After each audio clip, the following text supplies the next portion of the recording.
de engenharia de impermeabilização.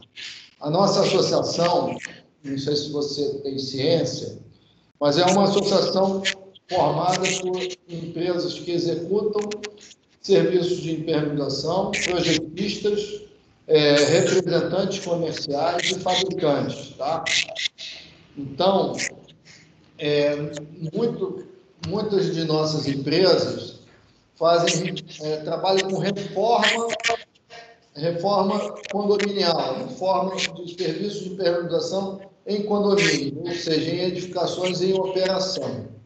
Algumas outras trabalham em edificações em construção, né? Tudo. E muitos dos que estão aí também são projetistas que especificam e tudo. Então, o nosso objetivo, quando nós fizemos o contato e tudo, é conhecer um pouco melhor os sistemas de cobertura, né? O sistema de cobertura com fibrocimento, tudo, porque isso é um serviço correlato ao nosso, né? E muito se discute, mas muitas vezes sem propriedade. Então, o que nós estamos te convidando é para que a gente conheça melhor esse sistema e que a gente possa agregar esse sistema ao nosso sistema de impermeabilização. Realmente fazer a comunhão das duas coisas, né? Nós que trabalhamos com impermeabilização, muitas vezes a gente precisa mexer no telhado, ou montar, ou desmontar, trocar. Então, o que a gente espera é ter uma noção melhor da técnica, dos produtos, até de valor, né? A grosso modo, né? Se você puder e tiver essas informações, tá? Então, a nossa associação tem 27 anos, tá? Somos todos engenheiros e arquitetos, e é isso, tá bom? Tá ótimo. Quando vocês me liberarem aí, eu começo. Precisamos que você fale mais alto. Tá ótimo. Vocês me ouvem bem agora? Tá. Sim. Beleza. Então, gente, é um prazer estar aí podendo falar a vocês, né? Também sou engenheiro.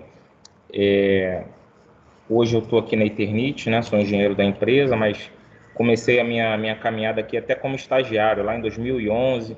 Aí depois eu trabalhei no mercado, trabalhei em algumas construtoras, né? Na antiga Brookfield, hoje é Tegra. Trabalhei na MRV também. Cheguei a fazer obra também, tenho uma firma de obras, então estou bem habituado a esse mercado aí de construção, reforma, em especial os serviços de impermeabilização também. Trabalhei algum tempo aí, inclusive aí com bico de injeção, questão de tratamento de subsolos e tudo, né? Então, quando vocês liberarem aí, eu começo a apresentação. O Tídia vai compartilhar, né? Está comigo aqui, eu posso compartilhar minha tela. Então compartilha.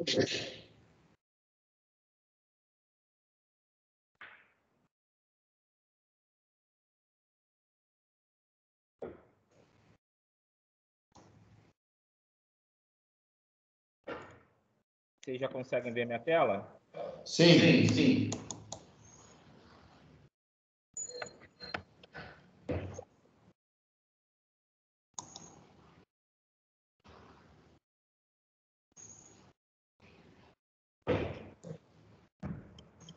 Bom, gente, vamos lá então. Manuel, só uma observação. A tela que está compartilhada é a tela do Skype, não é da sua apresentação. Parar aqui a apresentação. Quando você faz compartilhamento, você tem que deixar o arquivo já aberto e selecionar ele.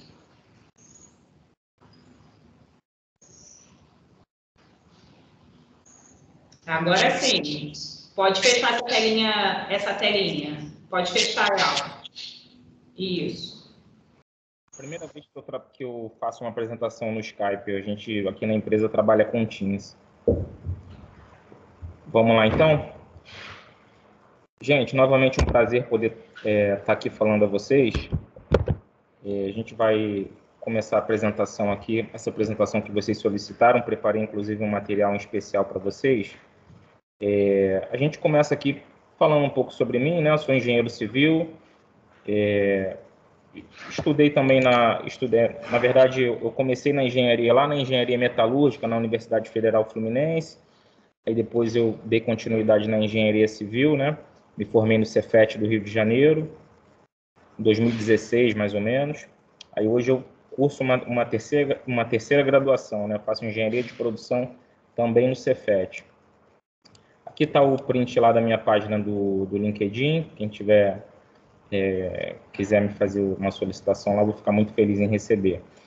A minha atuação aqui na Eternit está muito voltada a essa área de treinamento de mão de obra, treinamento de representantes, né, lojas. Eu tenho um contato direto, diário com os ECAs, né, que são os engenheiros, construtores e arquitetos.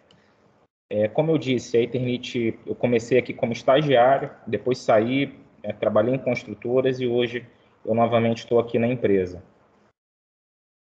A Eternit é uma grande indústria, né? A gente tem algumas fábricas espalhadas pelo Brasil, temos uma mineradora também, a Sama, de onde a gente extrai o amianto. O amianto hoje ele é proibido no Brasil, mas vários países da Ásia, da África, utilizam o amianto. Então a gente exporta o produto, é uma matéria-prima nossa.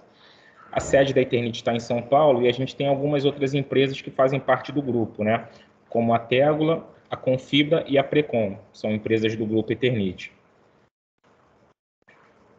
Bom, vamos começar agora falando um pouco do nosso portfólio, tá? A gente tem, assim, a Eternit, para muita gente, é sinônimo de telha, né? Muitas vezes até as pessoas reconhecem aquela telha usual, aquela telha de fibrocimento como telha Eternit. Na verdade, a gente tem outros produtos também dentro do nosso portfólio. E esse aqui é um deles, né? É a manta aluminizada, que é uma manta muito comum aí, vocês já devem ter visto. Uma das faces ela é aluminizada, na outra ela é autoadesiva, né? Aquela camada betuminosa. E a gente tem o prime também, um material utilizado como preparação já para subsequente à manta, né? Autoadesiva. É uma manta a frio, né? A gente tem a telha solar, isso não sei se é novidade para todos, mas a Eternit hoje tem um produto que é a telha fotovoltaica, quer dizer, essa telha tem a dupla função de vedar o ambiente e também de fazer a conversão da energia solar em energia elétrica.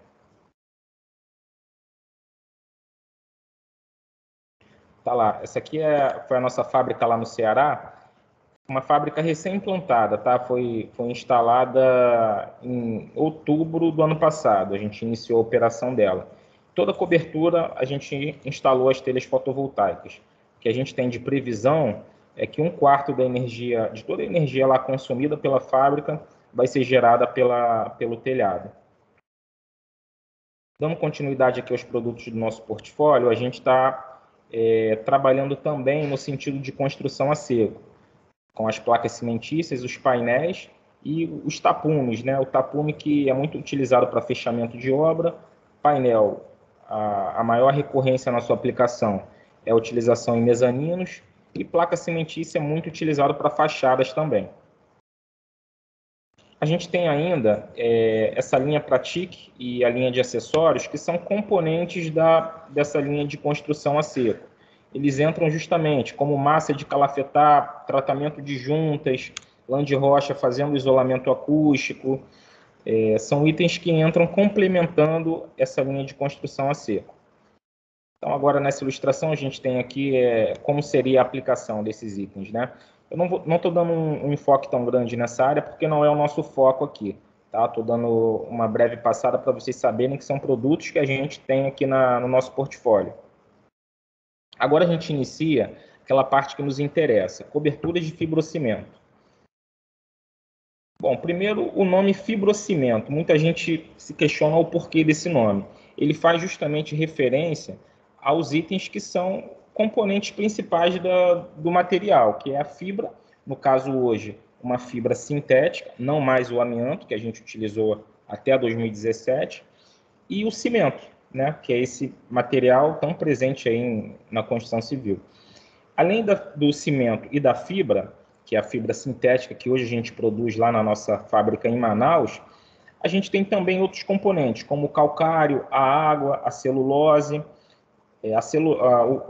A fibra, por exemplo, ela entra oferecendo ganhos de resistência à tração, o cimento oferecendo ganhos na resistência à compressão. Então, cada material tem a sua função na composição da telha. Então, aqui a gente tem um videozinho breve, onde a gente mergulha uma telha nesse tanque de água aqui, a telha fica saturada e depois a gente coloca ela na prensa para medir a resistência à flexão nesse vão. Vamos dar uma olhada aqui nesse vídeo.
Então, a telha foi colocada lá na prensa e aqui registrou para a gente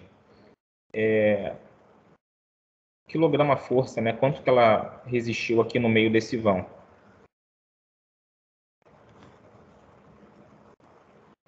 Esse aqui é um outro ensaio que a gente faz com a telha. Esse primeiro, que a gente mostrou no último slide, foi o ensaio de resistência à flexão.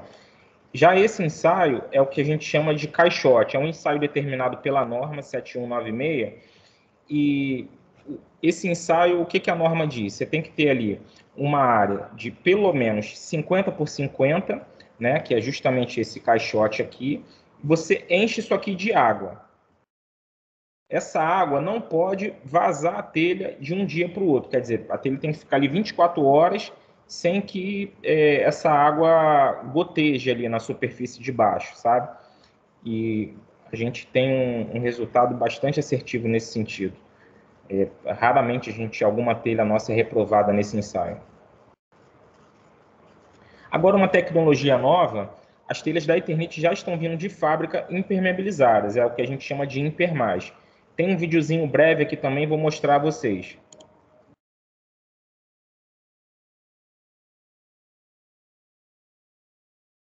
Então, a gente tem uma pessoa lá molhando a telha, ó, com uma mangueira, e a gente observa esse aspecto de hidrorrepelência que a telha passa a ter.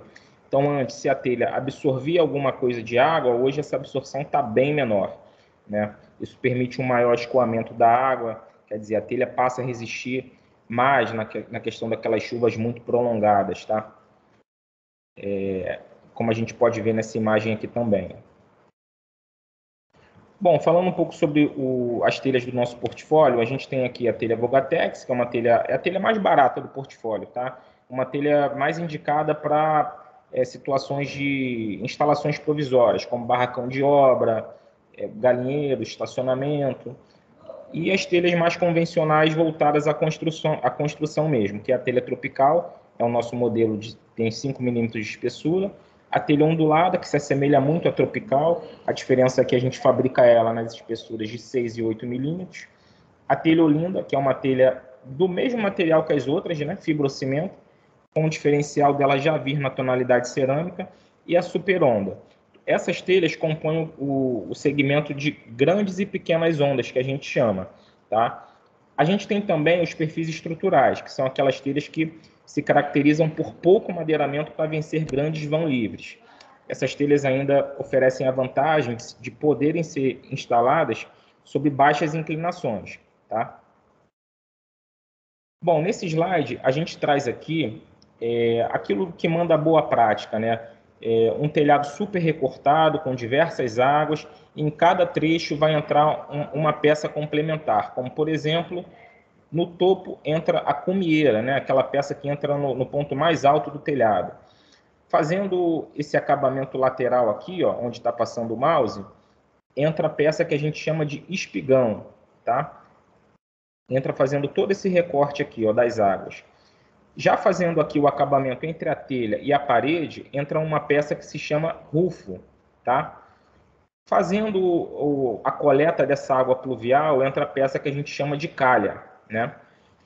Lá em cima, entre a telha e a cumieira, pode ser utilizada o que se chama de placa de ventilação. É uma placa que entra entre a telha e a cumieira, tá?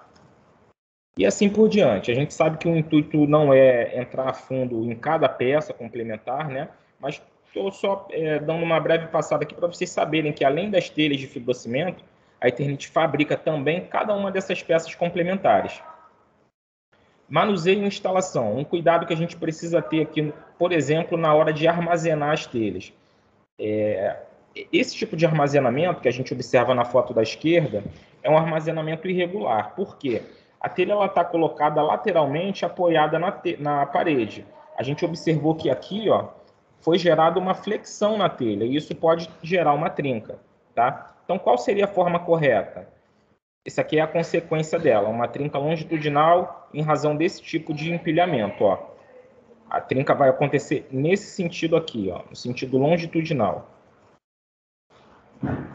A forma correta de empilhar seria assim, ó, ou horizontal, como a gente observa aqui, sobre pallet, ou na vertical com a telha apoiada, sempre sobre apoios de madeira, tá bom?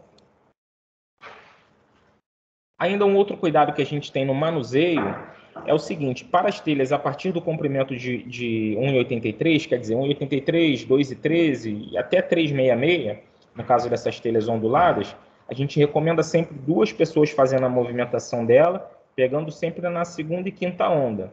Tá? As telhas menores, uma pessoa só consegue movimentar. A gente recomenda que que essa movimentação seja sempre feita lateralizada ao corpo. Nesse sentido, né, por razão da inércia, a telha tem uma resistência maior. Inclinação. Esse é um fator preponderante na instalação de bons telhados. E isso é uma coisa que a Eternit bate muito na tecla. Para vocês terem ideia, cada um dos nossos modelos de telha vem no próprio carimbo da telha essa instrução, a inclinação mínima a qual essa telha deve ser instalada. A gente observa aqui nessa foto da esquerda um telhado com baixíssima inclinação. A consequência disso, qual vai ser? A telha ela vai absorver água, né? E em situações de uma chuva muito prolongada, ela vai absorver e vai vazar, né? Então, inclusive, essas recomendações são recomendações de norma, tá? A NBR 7196 traz essas recomendações para o caso de cada um dos modelos de telha. Telhas onduladas de 4 milímetros, telhas onduladas de 5 milímetros. Então, a gente segue justamente o que a norma determina. Bom, inclinação correta. É uma continha básica, né, que a gente tem a fazer. Basicamente, para uma telha Volgatex, por exemplo, que é a nossa telha de 4 milímetros, a gente tem que, a cada metro que se caminha aqui na horizontal, você deve ter uma elevação da empena de 27 centímetros. Quer dizer, essa telha trabalha com uma inclinação mínima de 27%. Né? Então, a cada 2 metros vai ser 27 mais 27, 54. 3 metros, 27 mais 27 mais 27, 81. E assim por diante. Bom, nesse telhado a gente tem uma comparação entre a telha antiga, que tinha amianto, e a telha nova, que é feita com a fibra sintética, né? Muita gente vai fazer, às vezes, uma ampliação ou sofreu por alguma chuva de granizo e tudo, e por alguma dessas questões precisa fazer uma ampliação da área ou um complemento lá do telhado. E aí ele aproveita todo o madeiramento na inclinação que ele já tinha e instala uma telha nova, né? O que vai ocorrer nessa situação? O que pode ocorrer é um vazamento justamente onde essas telhas novas foram instaladas. E a pessoa vai oferecer o seguinte argumento: poxa, mas lá já existia um telhado antigo e eu obedeci tudo igual. Por que a telha de hoje dá problema e adiante não dava? Acontece o seguinte, muitas vezes as pessoas trabalhavam com essa telha antiga, né, a telha que tinha amianto, de forma errada, só que a telha era tão boa que mesmo assim não dava problema. A telha de hoje, a gente bate sempre nessa tecla, é preciso que se observe as recomendações técnicas, tá? Porque se ela não for instalada corretamente, vai dar problema. Então, ó, ainda mecanismos que a gente usa para fazer a aferição da inclinação, ó, é o aplicativo, muitas vezes até aplicativo de celular, hoje em dia você já consegue colocar ali, medir, né, a inclinação, ou mesmo o inclinômetro. Apoios e vão livres são outras coisas que a gente observa também na instalação de um telhado correto. Então, ó, a gente observa que aqui a distância entre os apoios foi muito excedida. No caso, para essa telha Vogatex, que é a telha de 4 milímetros, obrigatoriamente você precisa ter um apoio no meio aqui. O vão livre máximo dela é 1,15, né? Então, a gente observou uma flexão dessa telha aqui, ó. E a consequência disso, com certeza, vai ser um vazamento. Para o caso da Vogatex, a gente trabalha com um vão livre máximo de 1,15 e para o caso da Tropical e ondulada, um vão livre máximo de 1,69. Então, quer dizer, para vocês terem ideia aqui, o tamanho que a gente mais vende, tanto da Vogatex quanto da Tropical, é o comprimento de 2,44. Esse comprimento, obrigatoriamente, você precisa de um apoio no meio. Então, essa telha você teria ali 3 apoios. Aqui a gente tem uma tabelinha que relaciona o comprimento da telha com a quantidade de apoios, tá? Isso aqui eu posso até disponibilizar para vocês também. Caso aí futuras manutenções de telhado ou mesmo telhado que vocês queiram fazer do zero, é uma tabelinha que pode ser importante para vocês. Bom, essa recomendação, gente, é fundamental na hora de se fazer a instalação de um telhado do zero ou mesmo uma manutenção. Como andar sobre as telhas? Diz lá na NBR 7196 que a telha tem a função de vedar o ambiente. Tá? Ela não é feita para resistir a uma sobrecarga permanente ou pontual. Então, o que a gente observou aqui nessa imagem? Ó, a pessoa foi fazer ali a instalação do telhado e caminhou diretamente sobre as telhas, né? A consequência disso, qual vai ser? Ó, aqui, inclusive, na imagem da direita, a gente observa o telhado todo pisoteado.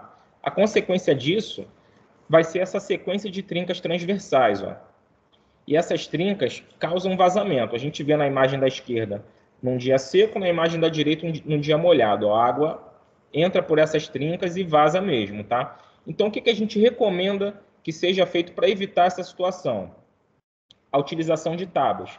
Todo esse caminhamento aqui, na hora da instalação ou mesmo na manutenção, precisa ser feito sobre tábuas. Para vocês terem ideia, essa semana eu olhei uma obra de uma grande construtora aqui no Rio de Janeiro, que constrói até pelo programa do governo Minha Casa Minha Vida, que eu já tinha treinado a equipe de obra, a equipe que instalou lá o telhado, mas eu cheguei na obra e o telhado estava todo trincado. O que aconteceu? Depois do telhado, o pessoal do SPDA, né, a instalação lá do Sistema de Prevenção de Descargas Atmosféricas, foi lá instalar e pisoteou o telhado todo. Né? A telha de hoje ela não resiste. Se pisar, vai dar trinca.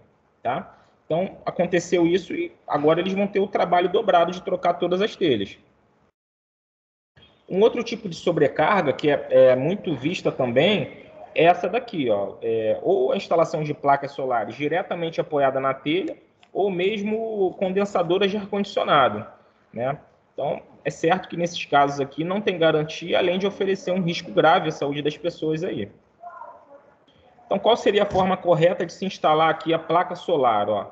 Seria utilizando aqui uma estrutura auxiliar que vai receber esse módulo fotovoltaico, descarregar nessas cantoneiras aqui, e todo esse peso a cantoneira descarrega diretamente no apoio de madeira.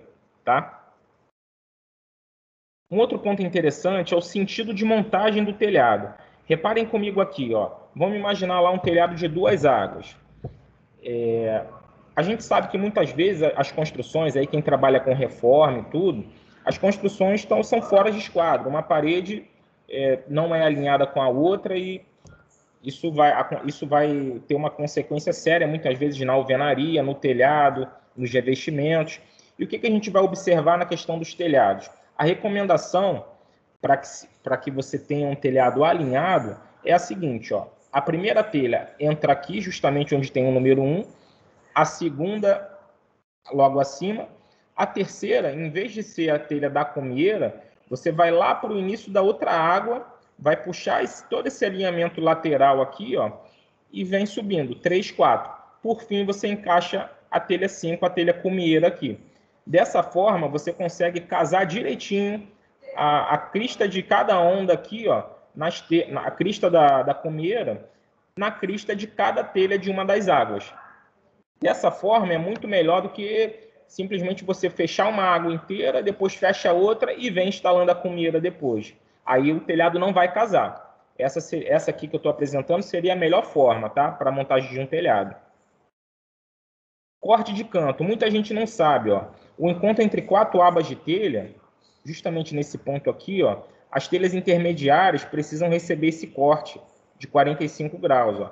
A primeira telha entra inteira, as telhas 2 e 3 recebem esse corte e a última telha vai entrar cobrindo tudo.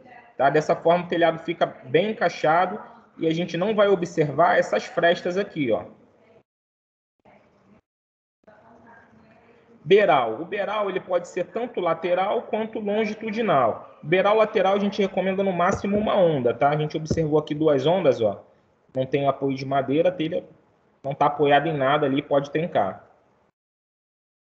Ainda sobre o beiral longitudinal, ó, a nossa recomendação é que ele seja de no máximo 40 centímetros. A gente observou aqui que ele foi bastante excedido, né? Recobrimentos. É o tanto que a telha passa sobre a outra. No caso, esse aqui é o recobrimento longitudinal, tá? A gente recomenda entre 15 e 30 centímetros, tá bom? Então, ó, para o caso da Vogatex, no mínimo 14, tropical 20, ondulada, mínimo 25. Tem ainda o recobrimento lateral, que é o tanto que a telha passa sobre a outra lateralmente. A nossa recomendação vai ser 1/4 de onda ou 1 onda e 1/4. Tá? Esse aqui seria o recobrimento de 1/4 de onda, ó, e esse aqui seria de 1 onda e 1/4.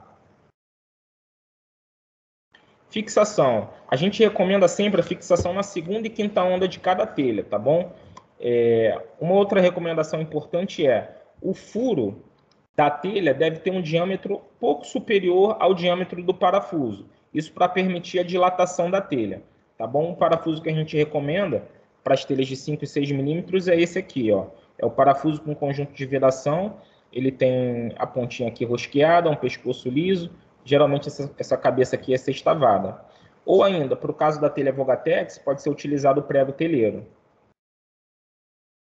Então, ó, um telhado lá fixado, como é que fica? Fixação sempre na segunda e quinta onda, ó.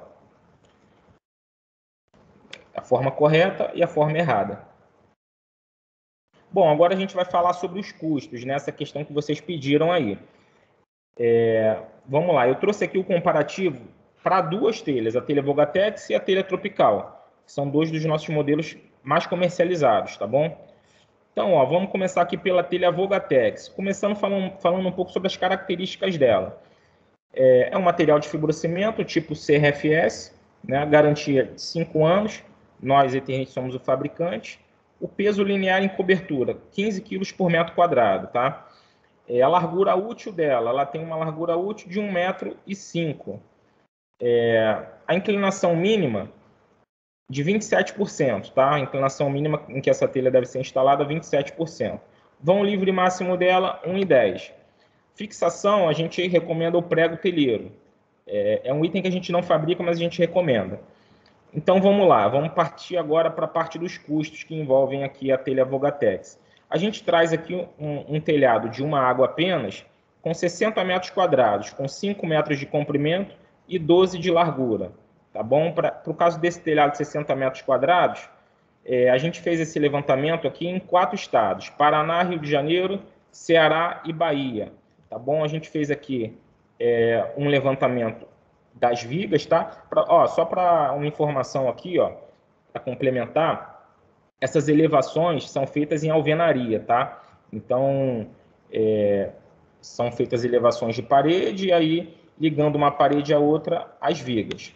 Então, a gente tem aqui, para essa situação, 72 metros de viga, 60 unidades de telha, a fixação são quatro kits de fixação, o saquinho vem 50 unidades cada um, e o fechamento lateral em área, tá? No caso, 23 metros quadrados.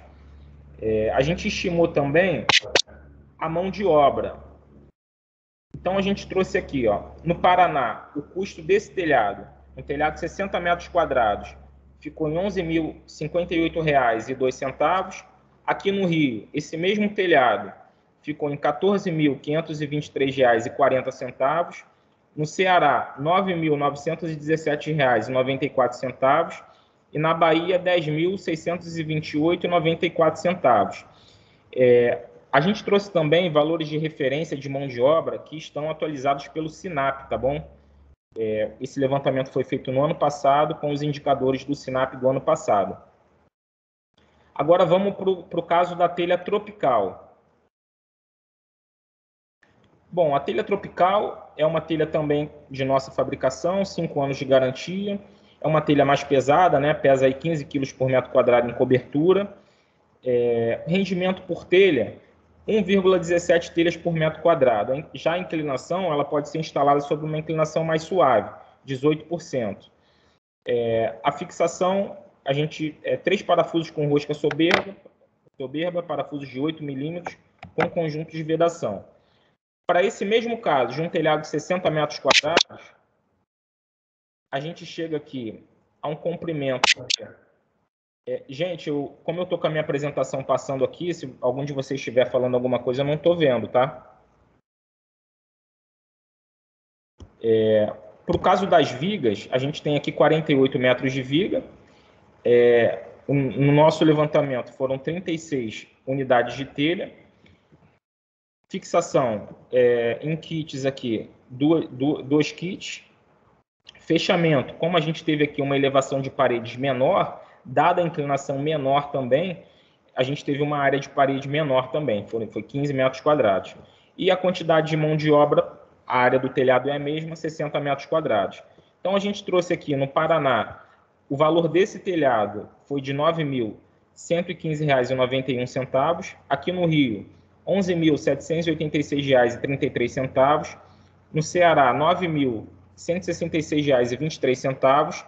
E na Bahia, R$ 8.982,89. Bom, a parte de levantamento de custos foi essa, tá? E agora vocês podem trazer até alguma referência aí sobre área de impermeabilização e tudo. Podem trazer referências aí de vocês. Em geral, esse tipo de telhado no Rio, a telha tropical, para 60 metros quadrados, o nosso custo de mão de obra e material foi de R$ 11.786,33. E do primeiro telhado, da telha Vogatex, foi de R$ 14.523,40. O que a gente observou aqui? A diferença de um telhado para o outro. Apesar da telha Vogatex ser uma telha mais barata, como a gente precisou de mais madeira, o telhado da mesma área saiu mais caro com essa telha aqui. Além disso, o custo que a gente teve com a elevação de paredes também foi maior, ó. Porque como é uma telha que trabalha com uma inclinação maior, né? Então, ó, a gente teve aqui uma área de parede de 23 metros quadrados, enquanto com a telha tropical a gente teve uma área de parede de 15 metros quadrados. Então, foram esses fatores que tornaram a telha tropical mais barata em relação à telha Vogatex. Canais de atendimento, tá? A gente tem lá no nosso site todos os nossos catálogos disponíveis para download, tá? Inclusive, essa apresentação, se vocês quiserem, eu posso enviar. Nas nossas telhas, todas elas vêm com carimbo, informação que eu disse anteriormente, tá?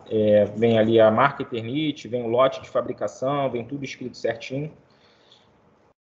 E a gente tem também o 0800, né, que é o saque. Esse é o canal disponível aí para atendimento ao consumidor. Bom, gente, chegou ao fim aqui a minha apresentação. Quero deixar aberto aí para vocês fazerem qualquer pergunta. Fanuel, Foi ótimo. Eu gostei muito da sua apresentação, tá? Mas eu gostaria de fazer algumas perguntas. A primeira pergunta é o seguinte: você primeiro você fala das questões das fissuras na telha, né? Quer dizer, você falou no meio da sua apresentação sobre as fissuras nas telhas. E também percebi que me parece que as telhas antigas elas eram mais resistentes, né, a todos os tipos de solicitações, né, do dia a dia, da obra. É isso mesmo? Quer dizer, a telha realmente fissura com uma certa facilidade atualmente? Bom, então, a telha de hoje, ela tem uma resistência à tração maior que a telha de antigamente. Quem pegou uma telha de amianto, daquela de antigamente, observava que era uma telha muito rígida, né? Ela batia num lugar, ela quebrava. A telha de hoje não, ela dificilmente quebra, mas ela apresenta trincas, entendeu? Então essa aqui é a questão, uma trinca já é o suficiente para gerar um vazamento, tá? Naquilo que se refere à resistência à flexão no vão, a telha de hoje atende a todos os requisitos de norma, tá? Mas assim, se você me perguntar qual é a melhor telha, qual telha tu colocaria na tua casa, se eu puder escolher entre a de antes e a de hoje, eu prefiro a de antes. É uma telha melhor, tá? Mas a de hoje atende a todos os requisitos de norma. O problema é que muitas vezes a mão de obra não trabalha conforme a norma, né? E aí é que está o nosso problema. Então, eu também sou da mesma opinião que você, né? E me surpreende o que você apresentou hoje, e aí já valeu o dia de hoje, né? Assim, porque muitas vezes, quando nós estamos fazendo as nossas obras, e somos obrigados a repor, né, o telhado, porque nós afastamos as telhas, né, e acaba quebrando, faz parte do nosso escopo, não só emperramos a calha, como restaurar o telhado. E aí, quando a gente compra as telhas, isso já aconteceu comigo, tá? Tem um monte de telha já com um monte de trinca. Eu já recebo elas com trinca. Então, você acabou de me dar agora segurança de não aceitar esse tipo de telha, de realmente devolver e não aceitar. Não é isso? Perfeito. Isso aí é uma coisa que a gente, desde cedo, como estagiário em obra, a gente tem que preencher lá a FVS, né? FVS, FVM, que é a ficha de verificação de material, ficha de verificação de serviço. Tu recebeu uma telha.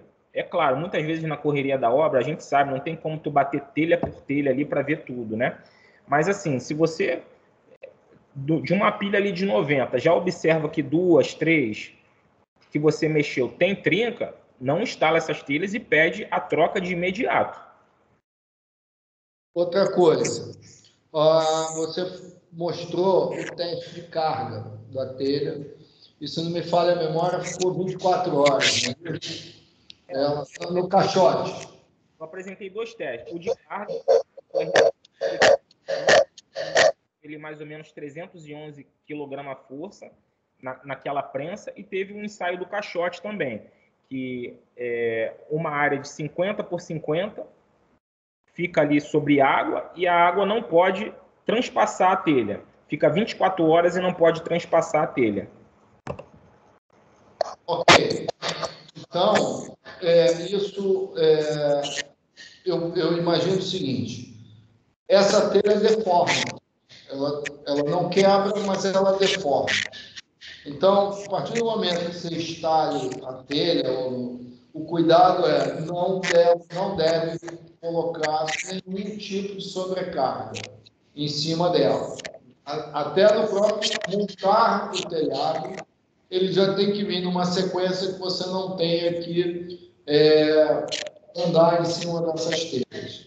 Ok. O outro teste, você disse, a água não pode passar, mas a umidade pode. Isso é comum. A gente observa que essas telhas, até a telha, hoje em dia, a telha impermeabilizada, como eu disse que é a telha que já vem de fábrica impermeabilizada, você não vai observar isso, tá? Mas a telha que a gente fabricava até ali meados do ano passado, era possível observar isso. Às vezes, numa chuva muito prolongada, de 8 horas, se observava ali a telha absorver um pouco de água, mas nunca o suficiente para vazar, tá? Não pode vazar. A telha, às vezes, escurecer um pouco, é até normal e aceitável que isso aconteça, né? Porque é uma telha de fibrocimento, e o cimento ele vai absorver um pouco de água mesmo. Até assim, muita gente tem uma cultura assim, de loja, de tudo, falar que a telha, até a primeira chuva, é normal ela absorver. Na verdade, a telha ela nunca pode vazar, tá? Mas, assim, até ali 28, 30 dias, está ocorrendo aquele processo que se chama de cristalização, né? Que é um processo inerente ao cimento, é o fechamento dos poros do cimento.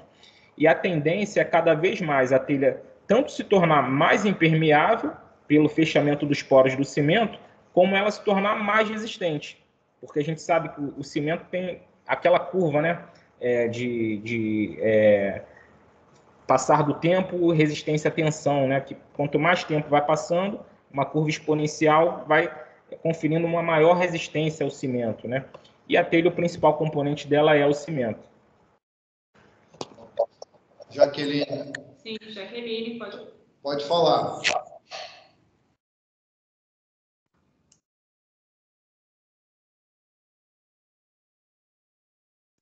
Seu microfone, Jaqueline. Seu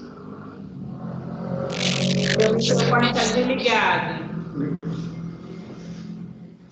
Tá escutando. Boa noite. Boa noite. Tudo bom, pessoal? A primeira brincadeirinha, tá chovendo porque eu tô aqui, tá? O motivo dessa chuvarada no Rio de Janeiro é porque tá reunião, tá? Vamos lá. Agora que o Renato entendeu a piadinha, vamos nós. Fanel, eu estava prestando aqui atenção na tua explanação, muito boa a tua explanação, até um nível técnico muito bom, parabéns. Tá? Agora eu queria te fazer duas perguntinhas. Você pode repetir para mim exatamente a composição do fibrocimento? Porque eu vi que você passou um slide logo ali no começo, que falava um pouquinho da composição, mas é porque ainda tem muita coisa do fibrocimento, na verdade, ter alguma coisa de amianto na composição. Você pode esclarecer um pouquinho mais sobre isso? Isso era a minha primeira pergunta. E a segunda pergunta é o seguinte: dentro dessa composição, até mesmo porque você falou que muitas telhas já estão vindo com tratamento, né, impermeável, né?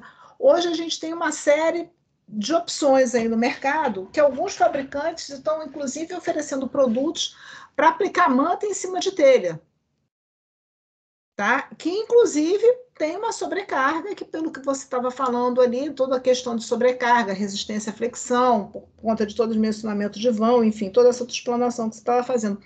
Eu queria ouvir a tua opinião a respeito disso. Então, são essas duas perguntas que eu queria fazer para você. Manuel, liga seu microfone, por gentileza, que eu tive que desligar porque estava dando interferência. Obrigada. Desculpa, tá? Tá bom, perfeito. Vamos lá, então. A primeira pergunta foi sobre a composição da telha. Desde 2017, o STF proibiu lá, terminantemente, qualquer a composição de qualquer material da construção civil com amianto.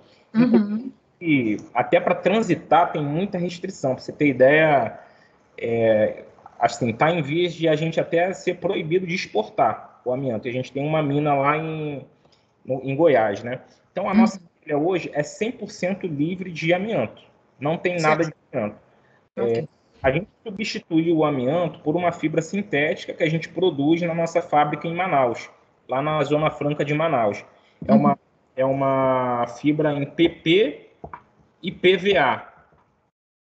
Tá? Além disso, dessa fibra, a telha hoje ela é composta por cimento, tem a fibra, né? Calcário, celulose e água. A nova telha, ela entra ainda recebendo um banho de impermeabilizante. Depois de que ela passa lá da linha de produção, da forma e tudo, A gente mergulha essa telha num tanque que contém uma solução de impermeabilizante, tá? Então, essa é a composição da telha. Agora, eu propus até a Tídia trazer vocês aqui na nossa linha de produção, apresentar tudo, né? Aí a gente consegue falar tudo detalhadamente, né? Como é que é a composição, quanto por cento de cimento, qual é o tipo de cimento, né? Para a gente vai ser um prazer receber vocês aqui. A segunda pergunta foi sobre o quê? Na verdade, são esses processos que existem, que o pessoal ainda tem muita mania de botar a telha e botar uma manta por cima da telha. E sempre, isso, né, ainda mais nessa época, a gente sabe que uma coisa muito difícil, né, todo mundo que lida com isso, é entender que um telhado, você fazer um telhado estanque é muito difícil, né, porque até mesmo você vê quanto de orientação você deu, com restrição de caimento, essas coisas todas. Então, na verdade, acaba o quê? Acaba tendo muito telhado que é feito, né? Até assim, aquelas peças complementares, né? Com rufo, né? Que eu vi que você botou ali até o detalhamento de espigão e tudo mais. Mas acaba tendo muito telhado com infiltração. Aí o pessoal vai e diz assim, liga para alguma empresa da EI, isso a gente recebe aqui chamado o tempo todo mundo deve receber, vem aqui passar uma manta em cima do telhado. A gente agradece e declina do serviço, porque a gente não faz esse tipo de serviço, né? Então, eu queria ver como o fabricante de telhado, na verdade, fabricante de telha, vê esse tipo de trabalho. Manuel, por favor, liga seu microfone.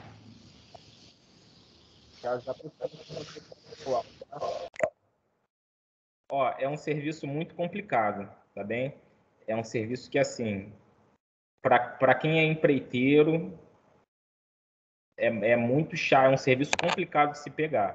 Porque, assim, o que a gente mais observa aqui na Eternit é o seguinte: o consumidor teve a instalação de um telhado lá e teve problema. E aí ele entra em contato com a gente falando, olha, meu telhado deu problema, foi alguém lá impermeabilizar e o problema aumentou.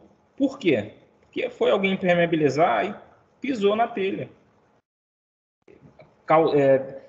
Expôs a telha ao maior problema que se pode ter, que é a sobrecarga, né? Então, assim, se um cliente teu, vamos colocar aqui uma situação, Jaqueline, vamos colocar uma casa que você está fazendo do zero, uma construção do zero, e o consumidor teu pede para você pintar a telha, seja por pinta de branco para ter um conforto térmico ali, né? O branco vai refletir o raio solar e tal, ou mesmo para aumentar o poder de impermeabilidade da telha. O ideal seria você subir com essa telha pintada.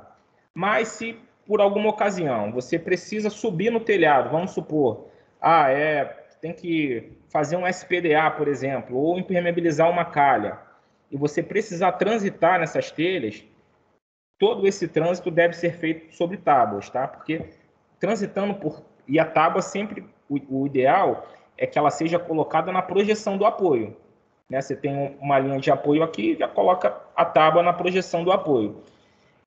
E aí, por quê? Quando se transita no apoio, toda essa carga é dissipada. E aí, em geral, não se observa trincas nessas situações. Tá bom? Jaqueline, liga seu microfone. Desculpa que eu desliguei, porque quando um fala, eu preciso desligar o microfone do outro, para não dar interferência. Tá certo. Mas, na verdade, é o seguinte, então, de uma forma geral, o que você vê esse serviço de complexo é pela questão do trânsito, que, na verdade, a colocação dessa manta acaba causando mais dano ao telhado do que solução, porque acaba prejudicando a telha como um todo, né? Exato. Então, assim, se você tiver uma mão de obra que tem esse cuidado básico, dá para fazer o serviço. O que agrava essa situação é isso, é o trânsito pelo telhado, tá? Perfeito. E aí, de repente, nem em todos os casos vai ser a pessoa, para fazer no meio do vão da telha, ela vai acabar pisando no meio do vão da telha, né? Vai ser difícil só pisar em tábua, né? Aí tem um esqueminha, eu posso mandar para vocês, é um esqueminha de colocação das tábuas, tá?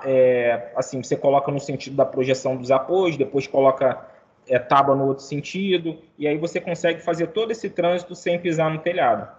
Entendi. Tá ótimo, obrigada. Bom, olha só.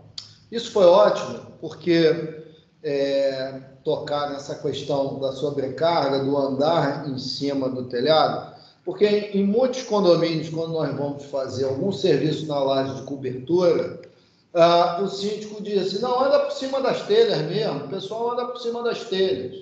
Então, nós como empresas de engenharia, eu acho que a gente pode aproveitar essa informação, que é uma informação técnica que tem respaldo, né, do técnico, e dizer ao síndico o quanto isso é errado, o quanto o telhado dele vai dar problema, e para que nós sejamos realmente técnicos naquilo que a gente está se propondo a fazer, mesmo sendo a impermeabilização. Nós não somos especialistas em telhado, mas somos engenheiros ou arquitetos que trabalhamos com impermeabilização, mas temos um conhecimento também de outros sistemas que compõem ali a edificação. Isso é ótimo, porque me dá realmente, a partir de hoje, eu tenho segurança para afirmar e conhecimento técnico realmente para dizer o porquê que ele não deve permitir isso, né? Que abram áreas de circulação pelo telhado para fazer as manutenções preventivas, né? Então, foi ótimo. Mas eu quero fazer mais uma outra observação. Você falou que as telhas hoje recebem um banho de algum impermeabilizante, alguma solução impermeabilizante mágica de vocês. Aí você não vai falar qual é o impermeabilizante. Mas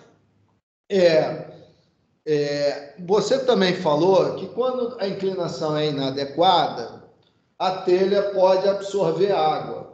Então, isso me causou uma preocupação. Acredito que você tenha dito isso para as telhas que não têm esse banho de impermeabilizante, certo?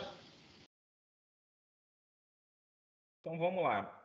O banho de impermeabilizante é uma coisa tão nova que não existe nem em norma, não existe ensaio de referência para aferir isso.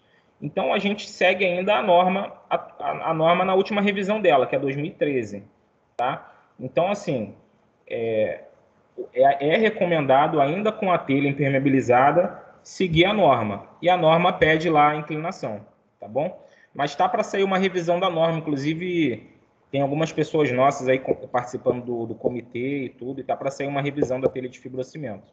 Tá? Então, ainda assim, o que a gente tem a observar é o seguinte, tanto a telha de antes quanto a de hoje tem garantia. A garantia é 5 anos. Né? Em geral, se a telha não dá problema no começo, não vai dar mais. E se a telha de antes, sem o impermeabilizante, estiver instalada corretamente e der problema, a garantia vai cobrir. A Eternit cobre até a mão de obra. Se estiver instalado certinho, a gente cobra o material e a mão de obra. Mas se tiver instalado errado, com inclinação abaixo, tudo, pode ser a telha de antes ou a telha de hoje com impermeabilizante. Infelizmente, a gente não cobra essa garantia, tá? Aí, assim, é o que você pode me falar. Poxa, mas dá problema? A minha observação até hoje é que não deu problema, mas se der, a garantia não vai cobrir. Zé Miguel levantou lá. Fala, Zé. Boa tarde, tudo bem? Deixa eu te fazer uma pergunta. Você está falando numa garantia de 5 anos. Essa garantia é só telha ou telha e mão de obra?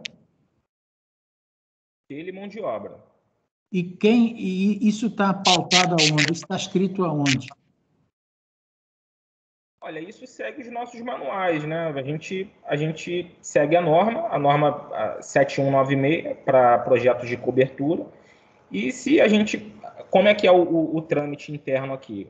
Um consumidor entra em contato com a gente faz uma vistoria do telhado e a gente observa que o telhado está bem instalado ali, não tem problemas de instalação, e a telha está dentro do prazo de 5 anos, que é o que determina o PROCON, né?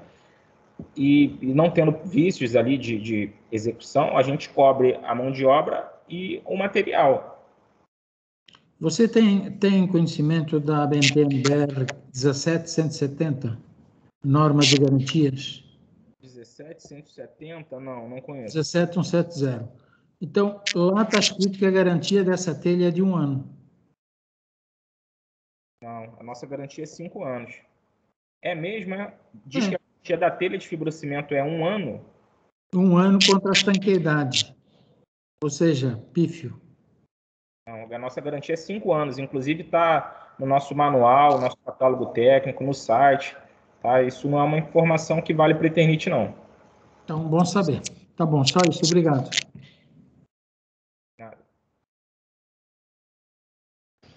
Ô Zé, assim você prejudica. Fica dizendo, tá diminuindo a garantia deles, pô.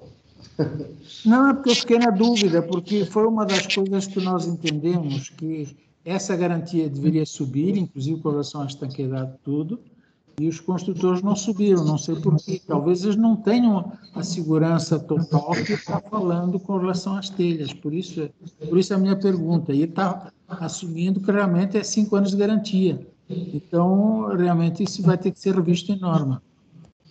Tá. A garantia da impermeabilização que você dá é 5 anos. Olha só, não, pois é.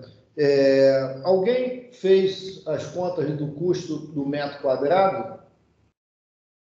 150 pau metro quadrado, em média. Não fiz o mais alto nem o mais baixo, mas deu 151 e pouco. O meu deu 200 e pouco, a primeira, e a outra deu 100 e... Para o Rio de Janeiro, né? Que você fez São Paulo, né?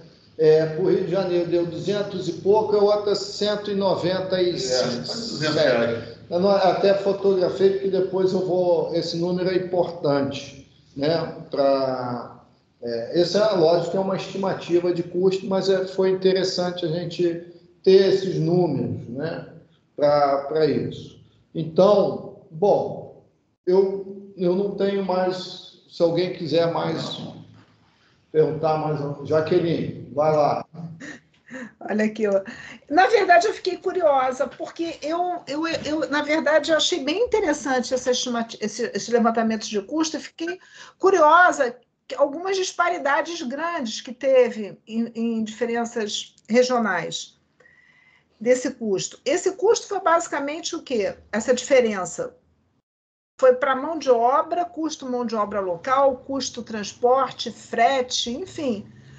Porque você vê, para São Paulo um valor, para o Rio de outro, que teoricamente duas capitais, não era para ter tanta divergência assim. E deu uma diferença boa. O que maior agravou a questão para o Rio de Janeiro é o valor da mão de obra, né? Inclusive foi coisa que a gente retirou da tabela do Sinap. Se a gente olhar lá, tem essa diferença sim. Bahia, por exemplo, eu acho que é o estado que tem índices mais baratos aí para mão de obra. Jaqueline, liga o microfone, por favor. Obrigada. Vocês pegaram as convenções coletivas ou pegaram direto a tabela de Sinap, é isso? Pegamos direto a tabela do Sinap. E também, uma coisa que gerou uma disparidade de cada região foi a madeira, né? Porque tem lugar que a madeira é mais barata. Uhum. E é mais cara. Tá, e tem algum estudo feito? Porque eu vejo em algumas obras o pessoal às vezes substitui muito madeira por perfil metálico. E tem algum estudo de custo feito com perfil metálico? Não, a gente não tem perfil metálico, é até uma sugestão interessante. Assim, uma coisa que a gente está desenvolvendo aqui, já que você tocou nesse ponto do perfil metálico, é um kit de telhado pronto, né? No caso, a gente imagina aqui uma construção do Minha Casa Minha Vida. Hoje mesmo tive numa obra aí da Tenda, uma construtora ali, que constrói pelo Minha Casa Minha Vida. 11 blocos, tudo igual, um igual ao outro, vai repetindo, né? Então, a gente está desenvolvendo o quê? Kits de telhado pronto, com engradamento metálico. A gente cria uma paginação, monta na fábrica toda essa paginação, monta os kits e manda o kit separado, né? Para cada bloco, para tudo metálico e tudo. O cara chega lá e só monta. Em 2 dias no máximo, ele monta um telhado desse, de 300 metros quadrados. Entendi. Tá. Quanto é que deu o custo aqui que você calculou, Renato, no Rio, do telhado?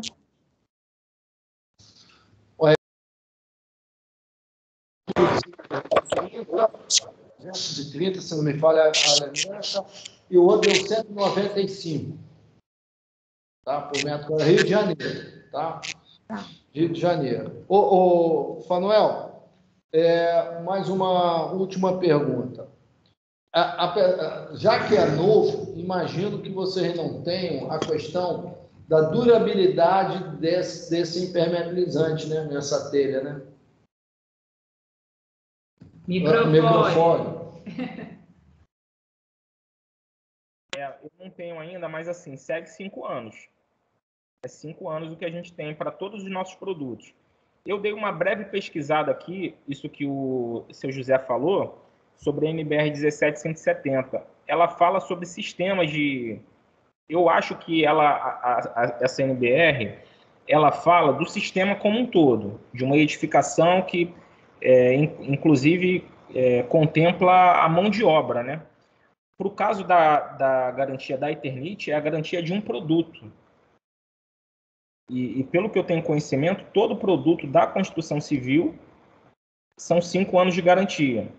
Inclusive, uma norma que agora está em voga também, que pega essa parte de sistemas, é a NBR 1575, né? A norma de desempenho. Ela é dividida em 6 partes, né?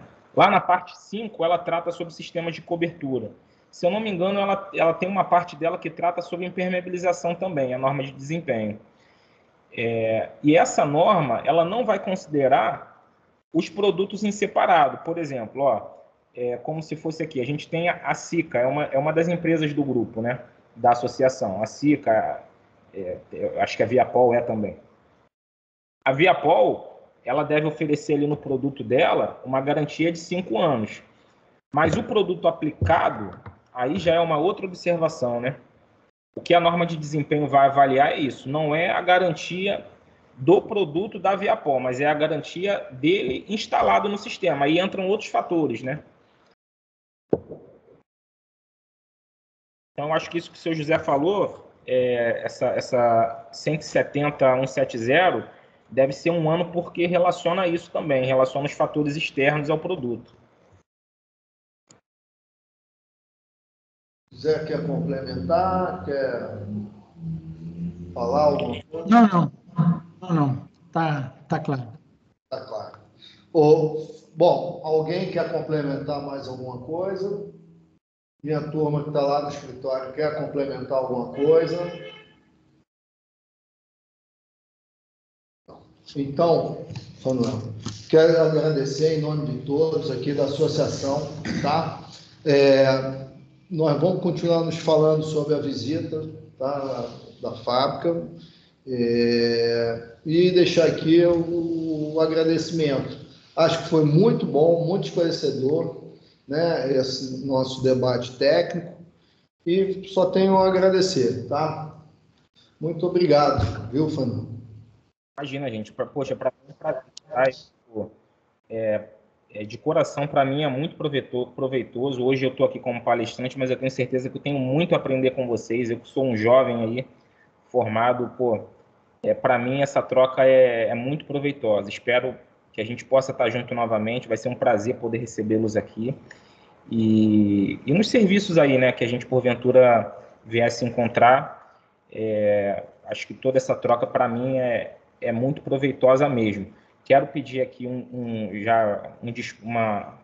perdão aí a todos vocês pela essa confusão que a gente teve no início, né, para montar a apresentação. O que houve aqui na minha parte? Com essa chuva aí de semana passada, a minha namorada, eu hoje estou aqui na fábrica da Eternit, que fica em Guadalupe, né? Aqui foi uma das regiões que mais choveu no estado, naquela chuva de sábado para domingo, né? Choveu aí 270 milímetros, mais ou menos. E eu estava na casa da minha namorada com o notebook da Eternit, e lá encheu.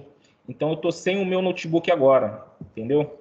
Estou inclusive aqui agora de um computador da fábrica, fazendo essa reunião com vocês. Se eu tivesse com o meu notebook, seria perfeito, não haveria esse transtorno aí.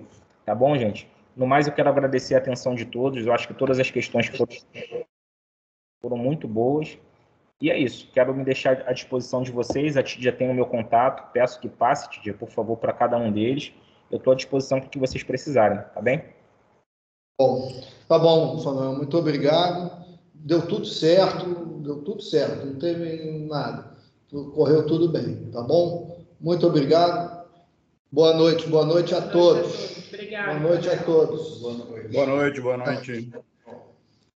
Boa noite.